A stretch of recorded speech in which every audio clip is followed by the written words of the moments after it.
I joined the staff of General Petraeus when I was maybe 27 or 28 years old.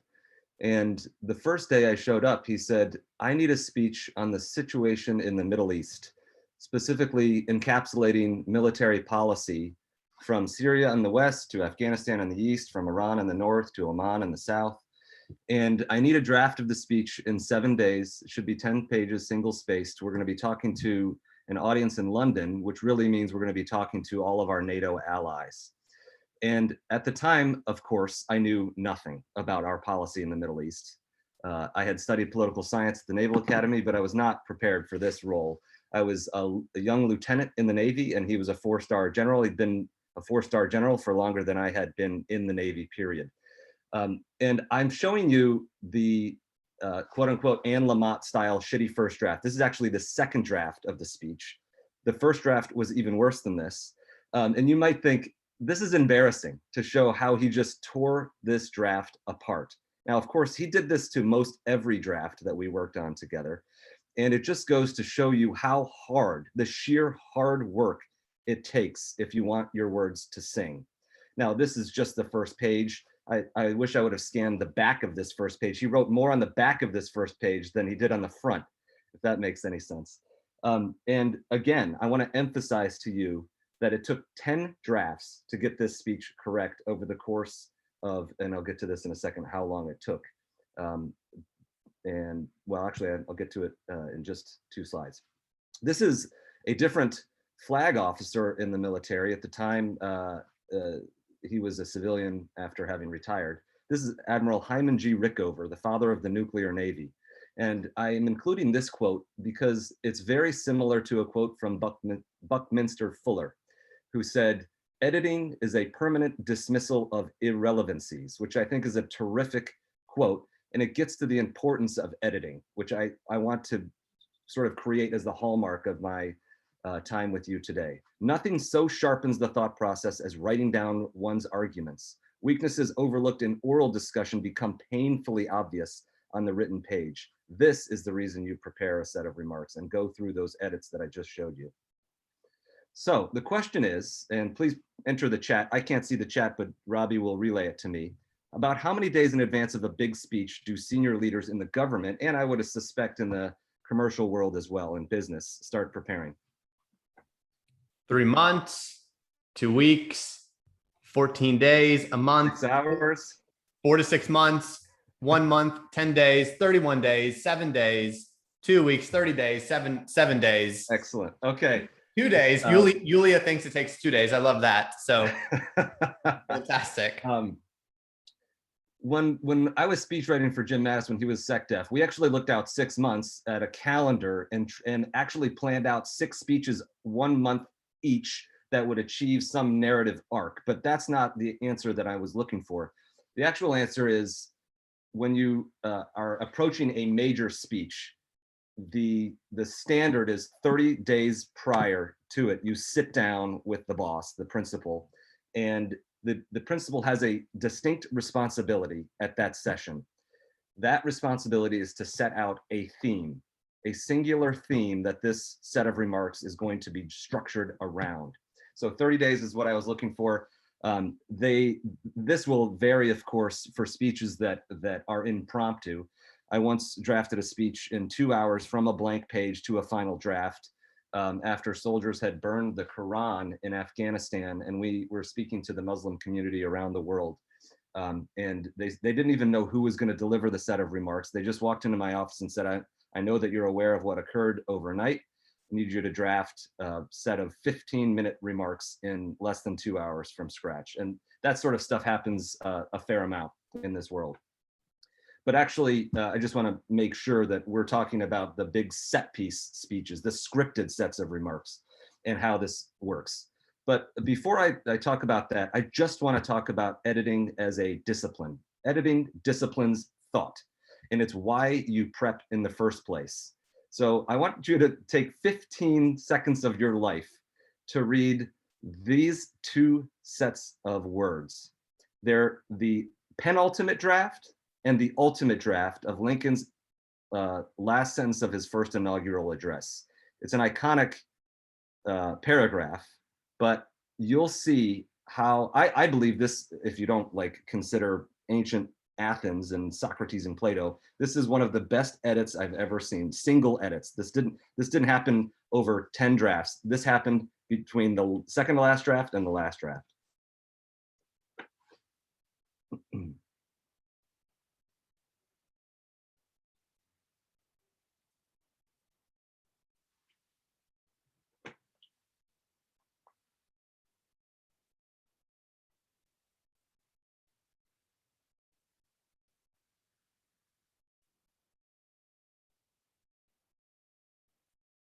I absolutely love how Lincoln could elevate and make this paragraph sing. He reaches directly into your soul with the draft on the right. The draft on the left, while excellent, doesn't even come close. It's not within 10 times as good as the final draft. So how do you do this? How do you take a draft from this shitty first draft, the Anne Lamott style SFD, to a draft that sings?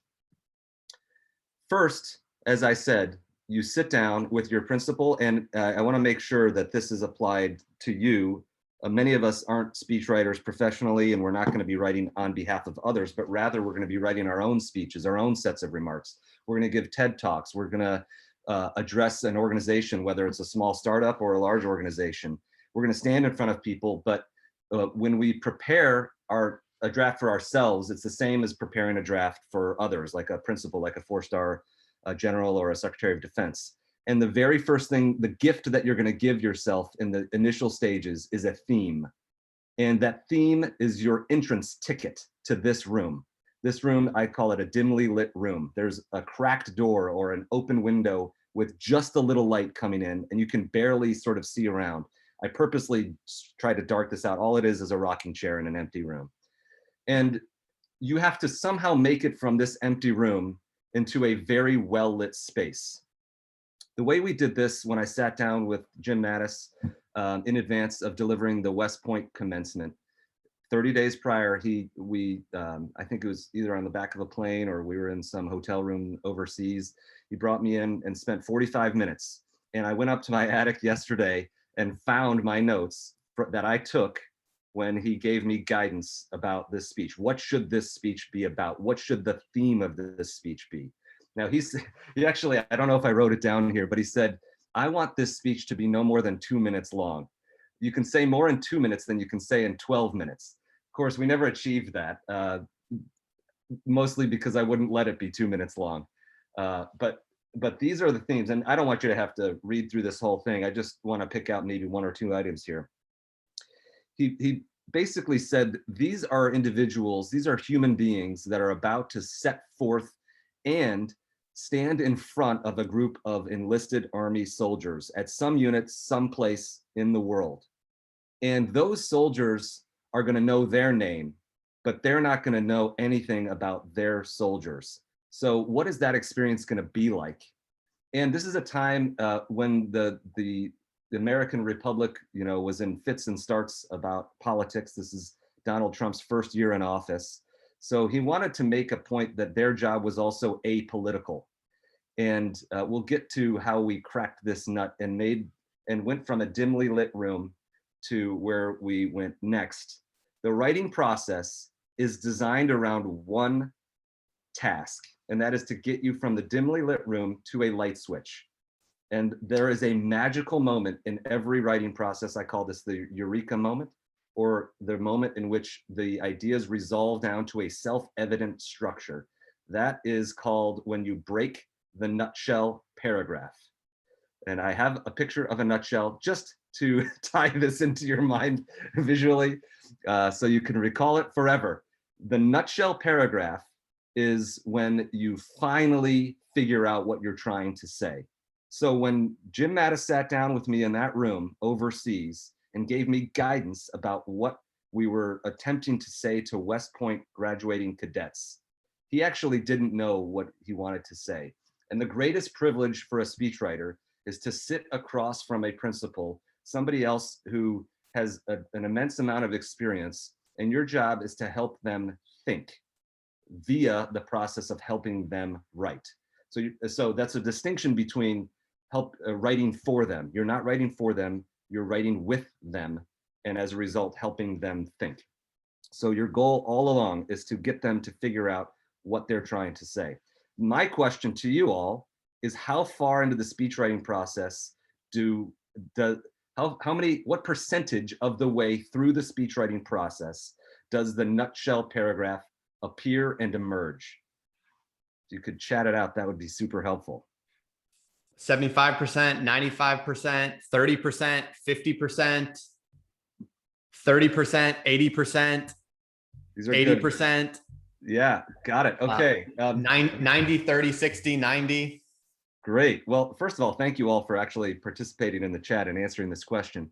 The answer, in my experience, if I were to just average out the hundreds of speeches I've written, 60% of the way through, you crack the nutshell and you have a singular paragraph that distills into one sentence what the principal is trying to say, or what, if you're writing your own speech, you were trying to say.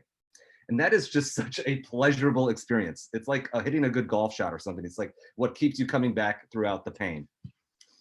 Here's what we determined after 60% of the way through the West Point speech. We had no real theme that could stretch throughout the speech. And this speech is now known as the Hold the Line speech. And it was reiterated sort of as with a constant cadence throughout the remarks, but this is the first time it was stated during the speech. But for those privileged to wear the cloth of our nation, to serve in the United States Army, you stand the ramparts, unapologetic, apolitical, defending our experiment in self-governance. Pause, you hold the line. And then he literally repeated the words, you hold the line, with 3 different definitions of what that meant. So this, in my view, cracked the nut of sort of what would hold the speech together thematically and conceptually. So let's just run through these in a way that's crisp and succinct.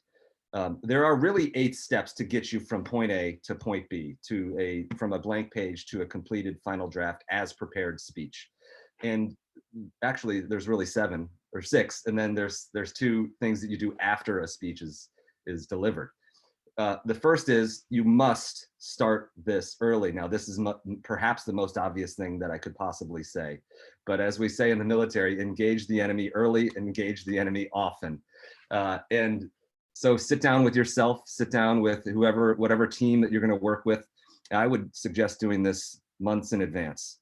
Now, you want, once you've set out the theme in that initial session, to gather as much inspiration as you can in a single place, in your head and online, wherever your working place is. You should gather as much of this inspiration as Robbie has taught us in the past couple of weeks. Anything that inspires you about this topic, gather it together in one place, and then try to do the very difficult thing and put it into words. Put your theme into words. And I always would do a thing called hanging top lines. This is a trick for me. I have a hard time starting from a blank page, but I've figured out how to do it, how to lift myself off of a blank page. And I do it like this. I don't write full sentences. Every speech I've ever drafted, I write a series, maybe a half dozen non-complete sentences in all caps. Actually, Jim Mattis taught me this. All caps forces you to use fewer. Siri on my phone just said hello to me. I think I must have said something. All caps forces you to use fewer words. And that forces you then to focus on the ideas at the top line. So when I say top line ideas, it's just the messages you're trying to convey. So if you start with a sentiment, then what are 6 messages that help you convey that sentiment in the speech? So those things help you start to put the theme in writing, but of course you haven't come anywhere near cracking the nutshell. Then you take those top lines and start to fill them in. And I would have 6 sets of top lines and then indent over in 3 different supporting points for each of these main messages. So that's what I would start. That's the way to like trick yourself into starting to draft the speech. Finally, you have to, and this all should be done within a week. That's 30 days out. So giving yourself 3 weeks left to iterate on the thing. So your first full draft of a speech should be drafted as soon as humanly possible, because the real effort and the real value is created. And I tweeted about this yesterday. When you have the full speech drafted, you're 20% done with the work, and you have 80% of the value to deliver after the first full draft of your speech. I truly believe that. And anybody who's ever written as part of a team would realize, even when you are super happy with what you've drafted, somebody else can make it way better than you. And I can talk about that in the future, but I think I'm a little bit past time here. Don't just write the speech, read it out loud. This is maybe speech writing 101 as well, but even people who are leading 3 million person organizations will take the time to do this. Jim Mattis did this with me many times. We would have the final draft of the speech and he would read the entire thing out loud. And that would create a series of cascading edits in itself. Finally, 7 and 8, listen to the principal deliver the speech. You have to do this. If you're sort of helping other people write, you have to do this because you have to feel how they're interacting with the audience. I think there's probably an analog of this if you're just writing speeches for yourself, but I don't know exactly how to state that in words. And then finally, all of these speeches can be repurposed for additional impact. And the entire purpose of delivering a speech in some ways is to achieve some outcome that you want, but it's also really to burnish and to improve your own credibility writ large across the internet or whatever community that you're attempting to influence. This is a little bit of an interstitial point that I want to make here. Jim Mattis really taught me this. Once you have well before you have cracked the nut and you have opened the nutshell of what you want to say, he begins to channel his audience. And channeling your audience, knowing your audience is what they always say about speech writing. That is not an entirely helpful concept to me. The better concept is to split apart the idea of knowing your audience and to think of the audience on the one hand and yourself on the other hand, where your audience is intellectually and where you want to take them intellectually. And that has always helped me because otherwise you're sort of singularly focused on what the audience cares about, but not your own purpose. So with that said, I want to hit home again with you this importance of editing. There's 3 examples I want to show from the West Point speech alone, where well into the drafting process, we were still deeply editing this thing. This is not just mere copy editing where you're correcting grammar. That's not what speech writing is. So this is 4 drafts in. Jim Mattis has already gone through with pen and paper 4 times into this draft, and he is still doing this to every paragraph. Not everyone, but a lot of them. And I want to read to you, this is a little bit long, but the next ones are shorter. I want to read to you what I wrote, and then I want to read to you what he ended up writing over top of it. And you'll see how lifeless my writing is and how full of life his writing is. I wrote, either you lead a disciplined life now as young men and women of character, or when you get into a situation that's even tougher, when you're sick and you've been 3 days without sleep, when you've lost some of your beloved troops and the veneer of civilization is worn thin, then things can really go wrong for you. If you haven't bred in yourself the strength of character, when unannounced, the test of character comes knocking. Ugh, that's just so, it's just mired in muck.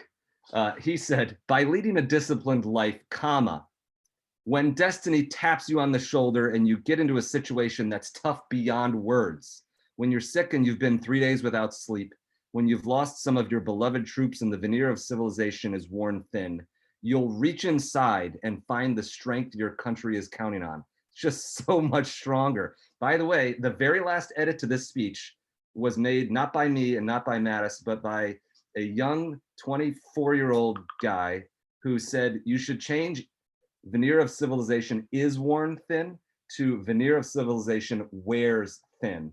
And that is such a small point, but I loved that edit. It made that sentence so much better. Just changing the verb tense. Okay, second one, this is about the power of deletion. What Mattis was excellent at was deleting shitty or crappy prose. Okay. He made speeches stronger. you could literally take every key off of the keyboard and give him just the delete button, and he could take a speech and make it 2 times better. So I wrote, you will never win any battle on your own. Teams win battles.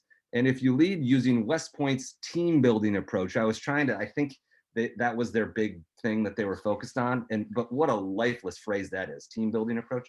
If you listen to your non-commissioned officers, if you maintain high expectations, and most of all, if you can win the affection of your soldiers, they'll win the battles for you. Mattis said, I'm just going to get rid of half of this paragraph and let's make it stronger. On the battlefield, no one wins on their own. Teams win battles. And if you can win the trust and affection of your soldiers, they'll win the battle. They'll win all the battles for you. That's just like a much simpler way of saying that. And finally, this is a point about throwing the most important point to the back, to the end. It's a trick for speechwriters. I wanted to say that Army tradition will never die.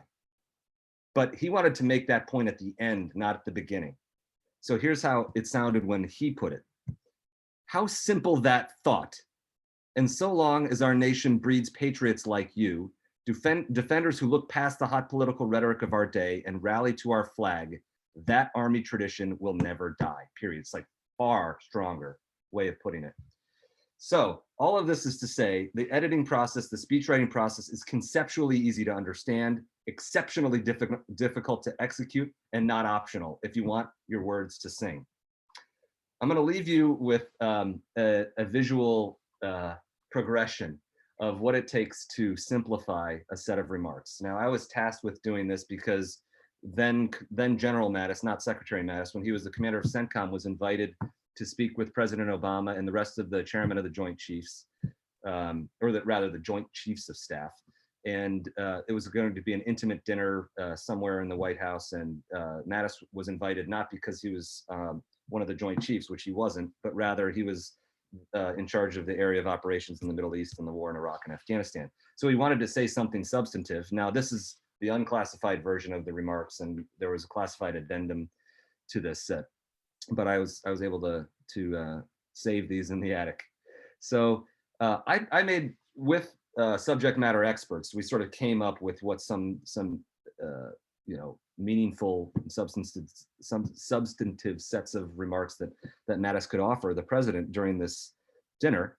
And you can see they're rather complex. And it would be difficult to do this extemporaneously or write it from the top of your head. Even if you had notes in front of you, it would be sort of difficult. I brought this into Jim Mattis' the first draft, and he said, it's not simple enough. Make it simpler. So a day later, I brought him this on a 5x8 card, which he demanded. He said, I want this in my coat pocket, not in a binder. So he read this whole thing and he said, it's not simple enough. Make it simpler. So I left, and a day later, I came back and gave him this. Look at that in comparison to this. That is what it takes to simplify a set of remarks. Now, the important point is you can't get to here unless you've started here. You have to have all of it. And by the time I gave him this, he had already really grasped and grokked what was in this. So I then brought him all 3 sets and said, which one do you want to take with you? He grabbed this 5x8 card from my hand, put it in his pocket, walked out, and got on the plane to DC. So finally, this one final point is even sets of remarks that are in final draft as prepared for the audience change within the last 5 minutes. This is Leon Panetta's handwriting right before talking to all of the defense ministers in NATO in Brussels, in the NATO headquarters. And he just grabbed the speech and said, I want to make a couple of more points here about the sacrifices that our sons and daughters are making in Afghanistan. I will leave you with this image. It's an image of a lion, a female lion, and a lion cub. And what is occurring here is, I think, a great metaphor for what the speechwriting process does. Every speech begins as a little cub speech, but you must just grab it by the scruff of its neck and elevate it. Elevate your speech. Grab the speech by the scruff of its neck. Edit relentlessly. and that will make your speech sing. I have a couple backup slides, but unless there are any questions, we can move on, Robbie. And I think I went well over time. Apologies for that.